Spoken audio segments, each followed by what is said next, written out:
Good morning. My name is Njao. I'm the Director General of the National Transport and Safety Authority. Here we are mandated to ensure that we regularize the safe transport of motor vehicles on our roads in this country. We undertake the registration and licensing of motor vehicles. We undertake the inspection of motor vehicles.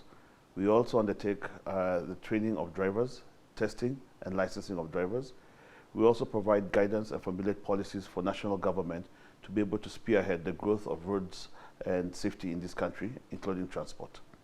One of the major causes of accidents in our road in this day and age is caused, first of all, is competency of the drivers who are actually operating on our roads, high speeds of how they're operating on our roads, and lack of basic courtesy, drink and driving, and other areas including unroadworthy vehicles that have been spotted on our roads due to lack of coming for inspection. But most importantly, the key component is the lack of basic courtesy on our roads by our drivers. In the case of courtesy, NTSA has embarked on a very rapid program called Salama Barabarani. Salama Barabarani is based on the fact where we are looking at educating, communicating, and informing drivers on road usage. For example, when you drive along most of our streets in Nairobi, you find people have obstructed sidewalks, parked cars on sidewalks, or motorcycles have parked on the sidewalks. We're educating people that those are pedestrian walkways and not parking lots. We're also informing them on the usage of our roads, road signage, for example, the effects of high speed, because speed kills. When you look at our service delivery, we have embarked on, as correctly pointed out, is the digitization of all our services. The digitization comes in two parts. It includes not only the process of how you access our portal, which is the Transport Integrated Management System, but also including the payment platform, where we do not interact with any modes of cash. We also have created an application where you're able to access our services. So when we talk about digitization, we have started with the process of registration. Prior, it used to take you a couple of months for the registration of a motor vehicle. Now we're able to turn registration to less than 48 hours, and in some cases, when we're able to even do it in 24 hours based on the capacity. When you go to motor vehicle inspection centers, we have now been able to digitize the process. The process uses tablets, as like before, where we used to manually used to fill in the forms. That used to take an average booking of about 2 to 3 weeks to book, and used to take you 24 hours. Nowadays, our inspection centers are able to walk in and out within 20 minutes and have your vehicle fully inspected. When you go to the case of licensing, we have now embarked on moving to the Huduma centers to be able to license and provide services to our people within their localities. A driver's license takes about 3 days or less to be able to be processed upon embarking. So part of that is to have the ease of doing business and access to our services. What we have done is we have actively started engaging from the SACCO capacity. So we engage directly with the PSVs. We have had a significant segregation of the PSVs as per their county environment and how we have registered them. We have got aggressive road safety campaigns and strategies where we sit with them. We embark with the drivers, the conductors, on the effects and the complexities of how to operate on our roads. This has enabled us to provide communication to them and information on the effects. That has translated to a reduction in PSVs.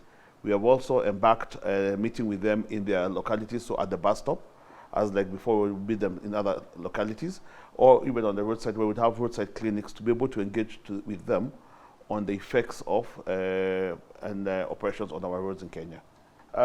Based on the government's response on the reopening back of the economy and being able to carry full capacity, we are continuously engaging them through our various platforms and encouraging them on the wearing of masks, working with the localities of providing hand washing stations so that they can understand the effects.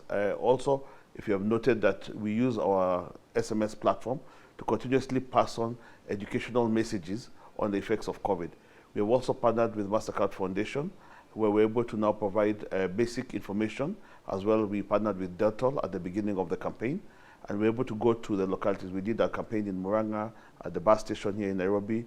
We did one in Nakuru, we did in Mombasa. So we go back and tell them the effects of COVID, why they need to wash their hands, why they need to wear a mask, why they need to sanitize their vehicles to avoid the spread of COVID-19. For the last 18 months, as part of our digitization of all our services, we embarked on a revamping environment to ensure we bring teams to a platform for ease of various capacities. So the first one was reliability of services, to ensure that it is readily available for connection and service delivery to our citizens. Second part was to increase on the stability, safety, and security of your data.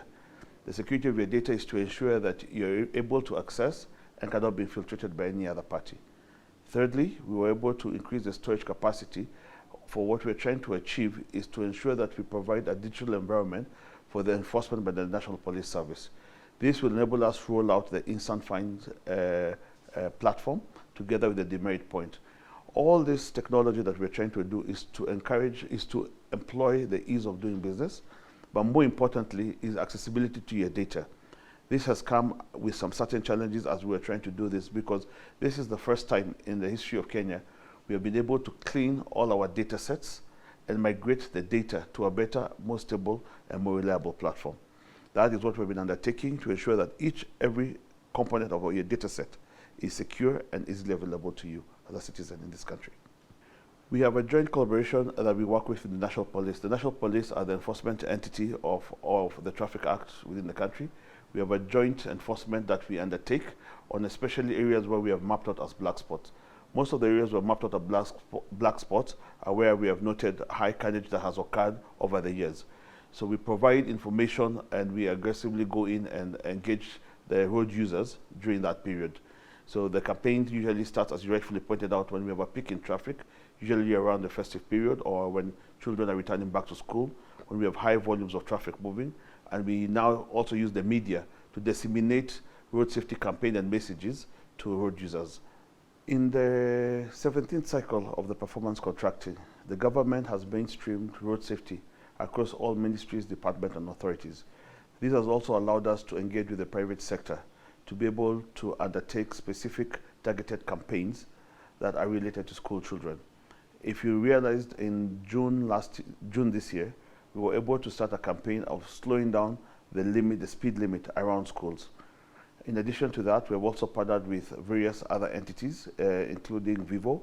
We have partnered with, under the Salama Barabarani, to start the provision of signage to be able for children to stop and cross the road. Because this is one of the areas that we're able to undertake early childhood education on the effects of road. Simple aspects like look left, look right, look left again, are now being educated to children. The campaign has started aggressively.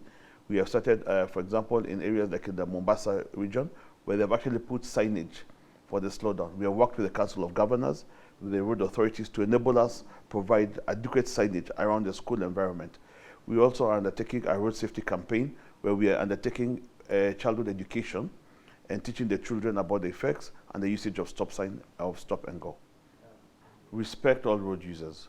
All road users include from pedestrians, pedal cyclists, motorcyclists, small vehicles, PSVs, and heavy commercial vehicles. Each of these categories of road users need to be respected as you're operating. If somebody is crossing the road, yield and allow the person to cross the road. Do not, as rightfully pointed out in the high spirit, drink and driving. Do not operate at high speed.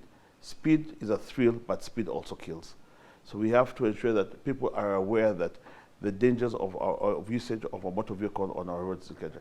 But basic road courtesy and following the Traffic Act and the rules and regulations shall see a reduction in carnage on our roads.